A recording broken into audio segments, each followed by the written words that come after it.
လူကြီးတွေကိုခဏခဏနင်းမေးဘူးလား နင်းပေးဘူးလေ ကိုသားသမီးတွေကိုနင်းခိုင်းနေ နေခိုင်းနေ နင်းမေးဘူးလား မျိုးသမီးနေမှုလား ဟာဟိုလေးမိုင်းလိုက်လားဟိုလေးမိုင်းလိုက်လား လုပ်ပေးဘူးလေ ခိုင်းမှု အဲ့ဒီအမျိုးသားရော နေခိုင်းနေ တော့မလုပ်ခိုင်း အဲ့ဦးလေးမျိုးသမီးရော တော့ညောင်းတဲ့ တခါနင်းမေးလို့ရှိရင်မဟုတ်ဘယ်လောက်ရ ညောင် ဘယ်လောက်လောက်ပေးရလဲ အများကြီးပေးရပါ1000လောက်ပဲပေးရ 1000လောက်ကျွန်တော်ဖုန်းနံပါတ်ပေးလိုက်မယ်ညောင်းရင်ကျွန်တော်ဖုန်းဆက်လိုက်မယ်ကျွန်တော်လာနေပေးမယ်1000လောက်ဆိုများတယ်ဘယ်လောက်လောက်ကြာတခါတခါသူတို့နှိပ်ပဲ အဲကြာပါ15မိနစ်လောက်ပေးမယ် 1000နဲ့1000အိုးကျွန်တော်လာခဲ့မယ်ဘယ်လောက်လောက်ရတခါနေမေး 900 အများကြီးပြောနေတာဗျာ900 1000နဲ့ ဘယ်လောက်ဝင်းမှလဲဆိုရင်မေးတာရှိတယ် ပေးလား မပေးပါဘူးသူတို့ကတော့ မပေးဘူး ကတိုင်းမပေးဘူးသူတို့လိုအပ်တာတော့ဝယ်ပေးတာ ဟောဟောဟော ပေးရတာ ဟုတ်လားပေးရတာပေါ့ဦးလေးမပေးချင်ပဲပေးရတယ်ပေါ့ ပေးရ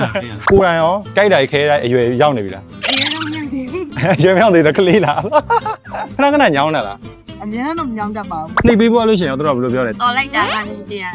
ဦးလေးမျိုးသမီးကဦးလေးကိုငင်းပေးဖို့လို့ရှိရင်ဦးလေးတို့ဘာပြန်လုပ်ပေးရလဲကိုမျိုးသမီးကိုဟာပြန်မနေမေးဘူးလားဦးလေးက မနေပေးဘူး ဟာဦးလေးရက်ဆက်လဲဟာဦးလေးရက်ဆက်လဲကိုယ်တိုင်ရောကြိုက်တိုင်းခဲတိုင်းဖြစ်နေလား ဖြစ်တယ် အနီရောလုံးဝညောင်းတိုင်းကြိုက်တိုင်းလုံးအခါမဖြစ်ဘူးနာကျမ်းမာလိုက်လားမိုက်လိုက်လားလေ့ကျင့်နေပါလေလောက်တာလား အေးပေါ့လက်ကျင်ကနေ ဟောဦးလေးကိုယ်တိုင်ကကျတော့အဲ့လိုညောင်းတိုင်းညာရလုံးဝဘာမှမဖြစ်ဘူး ညောင်းတော့ညောင်းတတ်တယ်ဒါပေမဲ့ဥပဟိုလေးလို့ exercise လုပ်တယ် ဟောဟုတ်လားအိမ်ကလူကြီးတွေနှိပ်ပေးရဖြစ်ဖြစ်ကိုယ်တိုင်နာလို့ရှိရင်ပဲဖြစ်ဖြစ်သုံးလို့ရအောင်ကြောဒီမှာဒီစီလာကန်းစော်စီနဲ့လှုပ်ထားတဲ့ဟာဒီဟိုကရိုးရိုးကျွန်တော်ပယုတ်စီရိုးကနန်းနာတွေပါလည်းမရှိတော့ဝစ်စားတွေပါမှလည်းမစုံဘူးဆမ်ပယ်လေးနှစ်ခုလုံးသုံးဆမ်းပြီးတော့သုံးကြည့်လို့ရတယ်ဒီဟာကအစီပေါ့နော် ဒီအေး ဟုတ်လိမ့်စီကြီးပေါ့ ဒီဟာကျတော့ဦးလေးဒီမှာကန်းစော်ပယုတ်စီလာ